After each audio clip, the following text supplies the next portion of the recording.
Եթերում 02-ի հերթական թողարկումն է, բարի երեկո, այսօր մեր ծրագրում կարող եք դիտել։ Կառավարությունը հավանություն է տվել ներքին գործերի նախարար Արփինե Սարգսյանի առաջարկած երթևեկության անվտանգության մասին օրենսդրական փոփոխություններին։ Ծաղկաձորում անցկացվել է ներքին գործերի նախարարության ստորաբաժանումների ռազմավարական հաղորդակցության 5-օրյա դասընթաց։ Արփինե Սարգսյանն ընդունել է Հայաստանում Հունաստանի դեսպանին, դեսպանը վերահաստատել է Հունաստանի աջակցությունը։ Վարորդական իրավունք ստանալու քննության գործընթացում արագացված ծառայություններ կներդրվեն։ Հայաստանի տարածքում կթույլատրվի նաև վարորդական իրավունքի վկայականի թվային տարբերակը։ Կառավարությունը հավանություն է տվել ներքին գործերի նախարարության առաջարկած երթևեկության անվտանգության մասին փոփոխություններին։ Մայիսի 15-ին կառավարությունը հավանություն է տվել ներքին գործերի նախարար Արփինե Սարգսյանի ներկայացրած ճանապարհային երթևեկության անվտանգության ապահովման մասին օրենքում եւ հարակից օրենքներում փոփոխություններ եւ լրացումներ կատարելու նախագծերի փաթեթին։ Օրենսդրական նախաձեռնությամբ կթույլատրվեն նաեւ թվային տարբերակով վարորդական վկայականները, հնարավորություն կստեղծվի արտահերթ մասնակցելու վարորդական իրավունքի վկայականի հաջորդ որակավորման քննությանը որպես քաղաքացիներին մատուցվող արագացված ծառայություն։ Մասնավորապես, արտահերթ ծառայությունների ստացման հնարավորություն կտրվի այն անձանց, որոնք առաջին անգամ մասնակցել են վարորդական իրավունքի վկայական ստանալու որակավորման տեսական կամ գործնական քննությանը եւ ստացել են բացասական արդյունք։ Գործող կարգավորման համաձայն հաջորդ անգամ ստանդարտ սպասելաժամանակը համապատասխանաբար 7 կամ 30 օր է։ Քննական գործընթացն առաջին անգամ չհաղթահարած անձը օրենքով սահմանվող վճարի դիմաց հնարավորություն կունենա հաջորդ իսկ օրը կամ երրորդ օրը արտահերթ մասնակցելու որակավորման քննությանը ստանդարտ 7 օրվա փոխարեն։ Քննական գործընթացը երկրորդ անգամ չհաղթահարած անձը նմանատիպ հնարավորություն կունենա մեկշաբաթյա կամ երկշաբաթյա ժամկետում ստանդարտ 30 օրվա փոխարեն։ Հաշվառման վկայագիրը եւ վարորդական վկայականը հասանելի կլինեն թվային տարբերակով։ Իրավաչափ կհամարվի Հայաստանի տարածքում երթևեկությունը առանց պլաստիկ վարորդական վկայականի։ Հնարավորություն կտրվի պետական գրանցման հաշվառման ամբողջ գործընթացն իրականացնել թվային տարբերակով։ Տրանսպորտային միջոցների հաշվառման համարանիշները եւ հաշվառման վկայագրերը հնարավոր կլինի առաքել փոստային եղանակով։ Փոխվարչապետ Մհեր Գրիգորյանը հետաքրքրվել է արդյոք դիտարկվում է վարորդական իրավունքի ձեռքբերման քննությունը պատվիրակելու հարցը այն համատեքստում, որ հավաստագրված ուսում իրականացնող կառույցի կողմից քննության անցկացումն ավելի արդյունավետ կլինի։ Ի պատասխան ներքին գործերի նախարար Արփինե Սարգսյանը նշել է, որ տարբերակը դիտարկվում է։ Այս պահին քննարկում ենք այն տարբերակը, որ վարորդական քննություն հանձնելուց առաջ անպայման կլինի կրթական բաղադրիչ եւ կառավարությունը այս դեպքում ներքին գործերի նախարարությունը սահմանի այն բոլոր հիմնական չափանիշները, որոնք կարիք կլինի ունենալ կրթական գործընթացում։ Մասնավոր ընկերությունը հնարավորություն կունենա սպասարկել կոնկրետ կրթությունը եւ մենք վստահ կլինենք, որ տվյալ չափանիշներով կրթական գործընթաց անցած ապագա վարորդը կարող է ողջամտորեն ստանալ վարորդական իրավունքի վկայական, ասել է ներքին գործերի նախարարը։ Որոշում ընդունվեց, շնորհակալություն, նիստը ավարտվեց։ Քաղաքական ակտիվ երկխոսությունը եւ ոլորտային գործընկերության խորացումը նոր խթան են հաղորդել Հայաստան-ԵՄ հարաբերություններին։ Նախարար Արփինե Սարգսյանը Երևանի Պատանի հանդիսատեսի թատրոնում մասնակցել է Եվրոպայի օրվան նվիրված «Սա Եվրոպան է» թատերական ներկայացմանը եւ Հայաստանի կառավարության անունից հանդես է եկել ելույթով։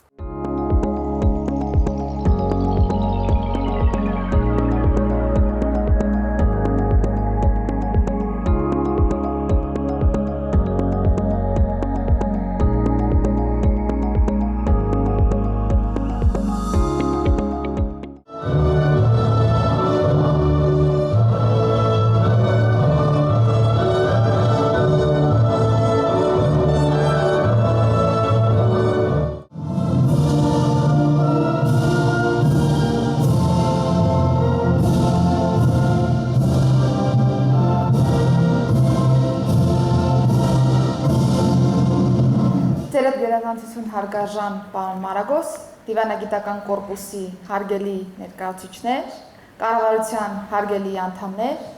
սիրելի ներկաներ, սիրելի հանդիսատես։ Աշխարհի խաղաղությունը չի կարող պաշտպանվել առանց այնպիսի ստեղծագործ ջանքերի, որոնք համաչափ են դրան սպառնացող վտանգներին։ Ահա այս խոսքով է սկսվել Ռոբերտ Շումանի պատմական հռչակագիրը, որը հնչեց 1950 թվականի մայիսի 9-ին, դառնալով առաջին վճռական քայլը դեպի խաղաղ եւ միասնական Եվրոպա։ Հռչակագրի հիմքում դրված էր մի նոր գաղափար՝ միավորել Եվրոպան համագործակցության միջոցով եւ բնականաբար կանխել պատերազմները։ Այս գաղափարը հիմք հանդիսացավ ընդհանուր արժեքների հիման վրա կառուցված միության ստեղծման համար, կանխորոշելով Եվրոպայի ապագան։ Այսօր մենք համախմբվել ենք Երևանում նշելու Եվրոպայի օրը եւ մեծարելու համընդհանուր այն արժեքները, որոնք կիսում են Հայաստանի Հանրապետությունը եւ Եվրոպական Միությունը։ Խաղաղությունը, ժողովրդավարությունը, միասնությունը, մշակութային բազմազանությունը եւ մարդու իրավունքների պաշտպանությունն այն արժեքներն են, որոնց հիման վրա Հայաստանն ու Եվրոպական Միությունը կառուցում են իրենց գործընկերությունը հանուն համընդհանուր բարօրության։ Հայաստանն ու Եվրոպական Միությունը, այո, հարգարժան պարոն դեսպան, երբեք այսքան մոտ չեն եղել։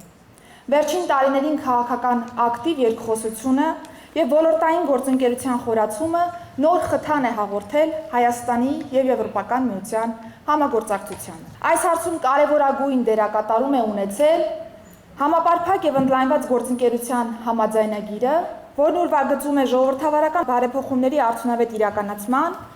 օրենքի գերակայության ամրապնդման, մարդու իրավունքների պաշտպանության, ոլորտային համագործակցության խթանման եւ խորացման, տնտեսության արդիականացման եւ երկրի դիմակայունության բարձրացման երկուստեք ձեռք բերված եւ ստանձնած պարտավորությունները։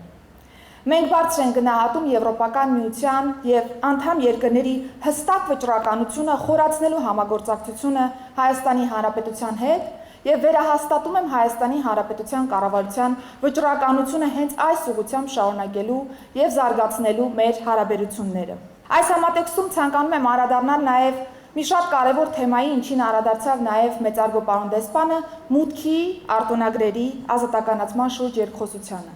Մենք տվել ենք արդեն իսկ այս գործընթացի մեկնարկը, բայց հարգելի գործընկերներ, վիզաների ազատականացումը ենթադրում է մի շատ կարևոր բան՝ մարդկային շփումներ Հայաստանի Հանրապետության քաղաքացիների եւ Եվրամիության քաղաքացիների միջև, նպաստելով գործարար, սոցիալական եւ մշակութային կապերի ամրապնդմանը։ Ձեր գերազանցություն պարոն դեսպան, ցանկանում եմ շնորհակալություն հայտնել Եվրոպայի օրվան նվիրված այս գեղեցիկ եւ հիշարժան մշակութային միջոցառմանը հրավերի համար, թող ներկայացումը, որ մենք րոպեներ անց կդիտենք, եւս մեկ անգամ մեզ հիշեցնի միասնության եւ համագործակցության կենսական կարեւորության մասին, ոգեշնչելով կերտելու ապագա, որտեղ խաղաղությունը կենսակերպ է, իսկ մշակույթը կամուրջ։ Շնորհավորում եմ նորից Եվրոպայի օրվա կապակցությամբ եւ մեզ բոլորիս մաղթում եմ բարի դիտում։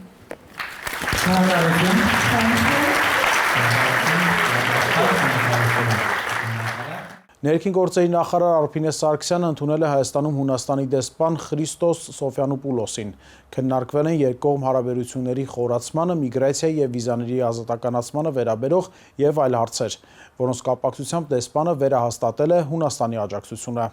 Մայիսի 12-ին ներքին գործերի նախարար Արփինե Սարգսյանը ընդունել է Հայաստանում Հունաստանի Հանրապետության արտակարգ եւ լիազոր դեսպան Խրիստոս Սոֆյանոպուլոսին։ Նախարար Սարգսյանը ողջունելով դեսպան Սոֆյանոպուլոսին անդրադարձել է Հայաստանի եւ Հունաստանի միջև ձևավորված բարեկամական հարաբերություններին, ընդգծելով գերատեսչական մակարդակով համագործակցությունն առավել խորացնելու անհրաժեշտությունը եւ առկա ներուժը։ Արտակարգ եւ լիազոր դեսպանը շնորհակալություն հայտնելով ջերմ ընդունելության համար վերահաստատել է Հունաստանի պատրաստակամությունը տարբեր ուղղություններով համագործակցությունը ընդլայնելու առումով։ Հանդիպման ընթացքում կողմերը առարկայական քննարկել են ոստիկանական համակարգում, քաղաքացիական պաշտպանության, ինչպես նաեւ միգրացիայի եւ քաղաքացիության ոլորտներում համագործակցության հնարավորությունները։ Առանձնահատուկ ուշադրություն է դարձվել Եվրոպական Միության հետ վիզաների ազատականացման գործընթացի մեկնարկին։ Այս համատեքստում դեսպան Սոֆյանոպուլոսը հայտնել է իր երկրի լիակատար աջակցությունը։ Հանդիպմանը կողմերը քննարկել են երկկողմ համագործակցության առավել ամրապնդմանը վերաբերող այլ հարցեր, նախանշելով հետագա քայլերը։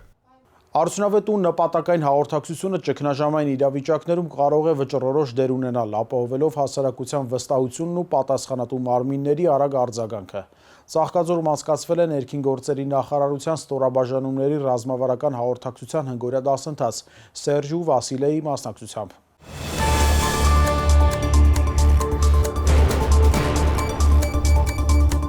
Ռելսերից դուրս է եկել եւ վթարի ենթարկվել, ինչի հետևանքով եղել է թունավոր նյութերի արտահոսք։ Ոստիկանության ծառայողների կողմից դեպքի վայրը անմիջապես սահմանազատվել է։ Մի դեպքում գնացքն է ռելսերից դուրս եկել ու վթարի ենթարկվել, մյուս դեպքում քաղաքացին սպառնում են նռնակով պայթեցնել գյուղապետարանի շենքը։ Այլ դեպքերում էլ իրականացվել է մեծաքանակ թմրանյութի շրջանառություն, տեղի է ունեցել 10-ից 11 բալ ուժգնությամբ երկրաշարժ։ Առաջին հայացքից խուճապ առաջացնող այս պատմությունները ոչ այլ ինչ են, քան դասընթացի սիմուլյացիոն հատվածներ։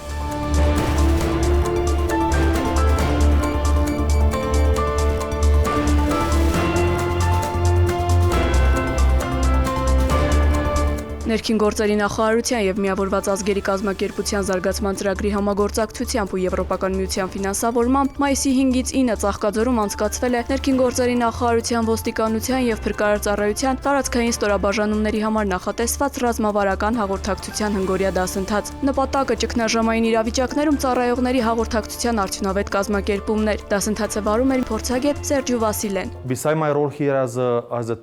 Ես որպես դասընթացավար շատ բան եմ սովորել ձեզնից, այստեղ հանդիպել եմ փորձառու եւ հմուտ մասնագետների, ովքեր ունեն գործառույթների եւ հաղորդակցության ոլորտում տպավորիչ փորձ։ Մենք բոլորս համակարծիք ենք, որ կարեկցանքը, երկխոսությունը եւ ճիշտ մոտեցումը ցանկացած կազմակերպության հիմքն են, որոնք հնարավորություն են տալիս արդյունավետ կերպով կառավարել ցանկացած իրավիճակ։ Դասընթացի մասնակիցներին ներկայացվել են ճգնաժամային իրավիճակների արդյունավետ կառավարման սկզբունքները, հաղորդակցության դերն ու գործընթացի փուլերը, սկսած իրավիճակի գնահատումից, հաղորդակցական ռազմավարության պլանավորումից մինչև իրականացում եւ վերլուծություն։ Ստեղծվել են մոդելավորված ճգնաժամային իրավիճակներ, որոնց ժամանակ մասնակիցները գործնականում փորձարկել են հաղորդակցման տարբեր մեթոդներ։ Մասնավորապես կազմակերպվել են իրավիճակային սիմուլյացիաներ, որոնց ընթացքում ծառայողները գործել են որպես տեղեկատվության փոխանցողներ, ներկայացնելով ճկուն եւ արագ կողմնորոշվող հաղորդակցական մոտեցումներ։ Բեմադրվել են մամուլի ասուլիսներ, որտեղ մասնակիցները հանդես են եկել որպես խոսնակներ, ներկայացնելով իրավիճակի զարգացման ընթացքը, պատասխանատու մարմինների արձագանքն ու իրականացրած քայլերը։ Ձևաչափը նպաստել է ինչպես հրապարակային հաղորդակցության հմտությունների զարգացմանը, այնպես էլ թիմային համագործակցության հղկմանը։ Համապատասխան ժապավեններով սահմանազատում ենք դեպքի վայրը, թույլ չտալով կողմնակի անձանց մուտք գործելու դեպքի վայր։ Ինչ փրկարների կանչի վայր հասնելը, նախ մենք ճշտում ենք այդ վառելիքի քանակը, քանի վագոն է կա, տուժածների քանակը, քանի մարդ է գտնվել այդ գնացքում, այդ արտահոսքն ենք վերացնում եւ վտանգավորության աստիճանը ճգնաժամային իրավիճակը փոքր-ինչ նվազեցնում է։ Քրեական ոստիկանության գլխավոր վարչությունը կատարում է տեղանքի զննություն եւ պահպանություն, ամենակարևորը, տեսաձայնագրությունների ուսումնասիրություն, ձեռք բերված հաղորդագրությունների վերլուծություն։ Ձեռնարկված միջոցառումների արդյունքում անմիջապես պարզվեց նաեւ, որ պատանդ վերցնողը ազգությամբ հայ Դեպքի ակտիվ կոնկրետ կատարողը անձնից ձերբակալված եւ դատանի որոշում կանոնավորված է։ Ներքին գործերի նախարարության հետ քննարկումների արդյունքում որոշվեց իրականացվել պիլոտային ծրագիր ՀՀ ամբողջ մարզերի համար, որպեսզի զարգացնենք ոստիկանության ծառայողների բոլոր 4 ծառայություններում, պարեկային, քրեական, գվարդիայի եւ համայնքային ոստիկանության, ինչպես նաեւ փրկարար ծառայության աշխատակիցների հմտությունները։ Հնգօրյա դասընթացի ընթացքում ձեռք բերված հմտությունները ծառայողներին հնարավորություն կտան անհրաժեշտության դեպքում ապահովել ճշգրիտ, հետևողական եւ նպատակային հաղորդակցություն։ Այսպիսի վերապատրաստման ծրագրերը իրոք անհրաժեշտ են, ցանկալի եւ շատ ուսուցողական։ Տվյալ դասընթացը նաեւ հաղորդակցություն էր այս 25 անդամների միջև։ Դասընթացը նաև հագեցած էր բազմաթիվ գործնական վարժանքներով, դերախաղերով, ինչը հնարավորություն էր տալիս մասնակիցներին անձամբ փորձարկելու տարբեր իրավիճակներում, համարժեք իրավիճակներում գործելակերպի կանոններ։ Դասընթացի մասնակիցների գնահատականները փաստում են, որ արդյունավետ եւ նպատակային հաղորդակցությունը ճգնաժամային իրավիճակներում կարող է վճռորոշ դեր ունենալ, ապահովելով հասարակության վստահությունն ու պատասխանատու մարմինների արագ արձագանքը։ Դասընթացի ավարտին մասնակիցներին տրվել են հավաստագրեր։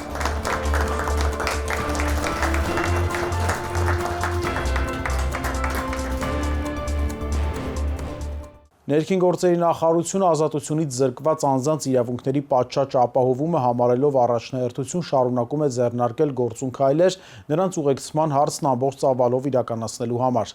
Հաստիկային եւ տեխնիկական համալրման ուղղությամբ տարվող աշխատանքների, ինչպես նաեւ ոստիկանության այլ ստորաբաժանումներից ծառայողների գործուղումների արդյունքում արդեն իսկ բարելավվել է ստացվող հայտերի կատարման ցուցանիշը։ Ձեռնարկված քայլերի արդյունքում 2025 թվականի մարտի 6-ից սկսած ոստիկանության ուժերով ապահովել գրանցվել է ուղեկցման հայտերի գրեթե 94%-ի կատարումը, ինչը շուրջ 29%-ով ավելի է այս տարվա հունվար-փետրվար ամիսների ցուցանիշից։ 2025 թվականի մարտ-ապրիլ ամիսներին ստացվել է 3515 անձի վերաբերյալ ուղեկցման հայտ, որից ծանրաբեռնվածության պատճառով չի իրականացվել շուրջ 6%-ը։ Հիշեցնենք, որ զուգահեռ իրականացվում են ինստիտուցիոնալ նոր մոդելի իմպլեմենտացման աշխատանքները, ըստ որի ազատությունից զրկված անձանց ուղեկցումը կիրականացնի այն կառույցը, որի շահառու է տվյալ անձը։ Երկրաշարժի իմիտացիա եղեգնաձորումը սցենարի փրկարարները պետք է հյուրանոցից հնարավորինս արագ դուրս բերեին արգելափակված քաղաքացիներին, Մարեին Հրդեհը փլատակում մնացած մեքենայից դուրս բերեին տուժած քաղաքացուն։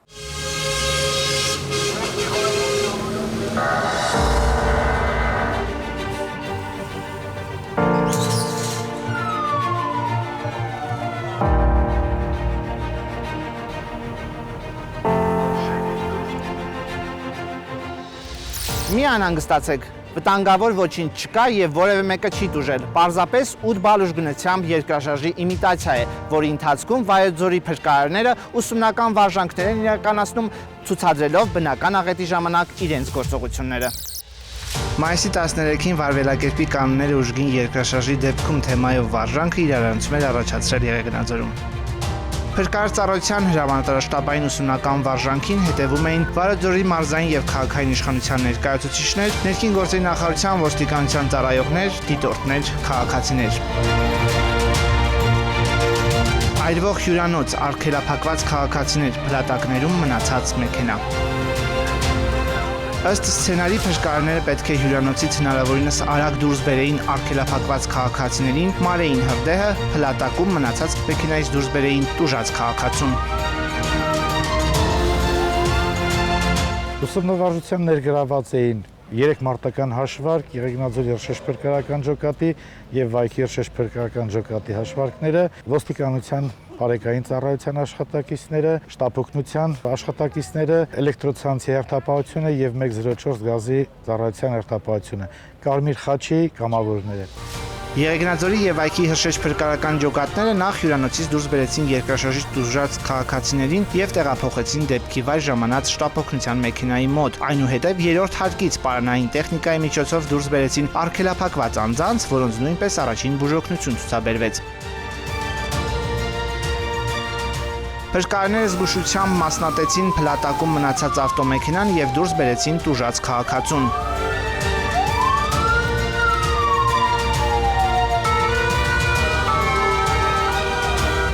Արագությամբ հանգցրեցին նաև հյուրանոցի երրորդ հարկում բռնկված Հրդեհը։ Ուսումնավարժության նպատակն էր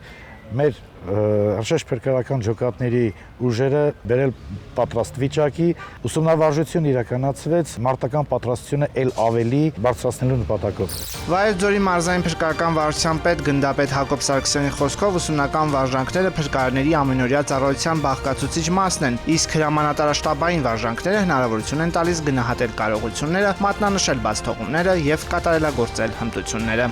Երշեշ փրկարարական ջոկատները իրենց առջև դրված խնդիրները կատարեցին լիարժեք։ Առաջադրանքը կատարված է լիարժեք։ Նման միջոցառումները կարևոր են եւ փրկարարների պատրաստվածության եւ հասարակության պաշտպանվածության ու ճգնաժամային իրավիճակներում ճիշտ կողմնորոշվելու առումով։ Վերջում բարի ցանկությամբ թող բոլոր երկրաշարժերն ու դեպ պատահարները միայն վարժանքներ լինեն։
Հաջորդիվ քրեական նորությունների քրոնիկոնն է, որին առաջարկում եմ ծանոթանալ մեկ տեսաշարով։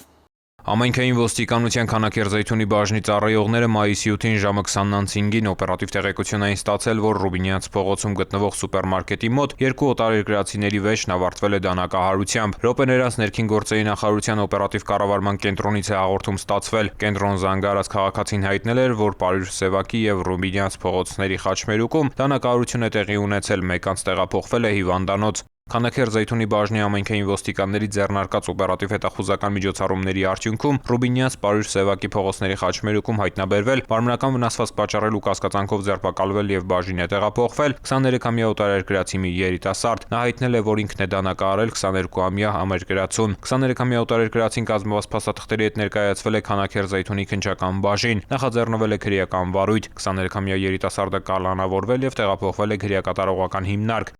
Ժամը 22:49-ին հիվանդանոցից հաղորդում է ստացվել, որ բուժօգնության տեղափոխված 22-ամյա Վիջեյ Կ-ն մահացել է։ Կատարվում է նախաքննություն։ Քրեական ոստիկանության Սյունիքի մարզային վարչության ծառայողները ստացել էին օպերատիվ տեղեկություն, որ Քաջարանի բնակիչ 24 եւ 59 տարեկան տղամարդիկ պատրաստվում են իրացնելու նպատակով ձեռք բերել Մաքսանենգ ճանապարհով Հայաստան տեղափոխված թմրանյութ։ Օպերատիվ տեղեկությունն իրացվեց ապրիլի 25-ին քրեական ոստիկանության թմրամիջոցների անօրինական շրջանառության դեմ պայքարի վարչության ծառայողների եւ Սյունիքի մարզի պարեկների հետ համատեղ։ Կապան Քաջարան ավտոճանապարհի 4-րդ կիլոմետրին թմրանյութը վերցնելիս քաջարանցի տղամարդիկ ձերբակալվեցին ու տեղափոխվեցին մարզային վարչություն։ Թմրանյութը մարիխուանա էր, առանձնապես խոշոր չափերի 1373 գրամ։ Տղամարդկանց խուզարկությամբ հայտնաբերվեցին նաև մարիխուանայի նմանվող զանգվածներով փաթեթներ։ Սյունիքի մարզային քննչական վարչությունում նախաձեռնվեց քրեական վարույթ, որի շրջանակում դատարանի որոշմամբ խուզարկություն կատարվեց 59-ամյա տղամարդու տանն ու օժանդակ շինություններում։ Օդաճնշիչ ատրճանակից եւ տարբեր փամփուշտներից զատ տան մոտակայքում հայտնաբերվեց նաև 885 գրամ ափիոն տեսակի թմրամիջոց։ Ըստ տանտիրոջ այդ ամենն իրենն է։ 59-ամյա եւ 24-ամյա տղամարդիկ կալանավորվել են։ Նախաքննության հանգամանքները պարզվում են։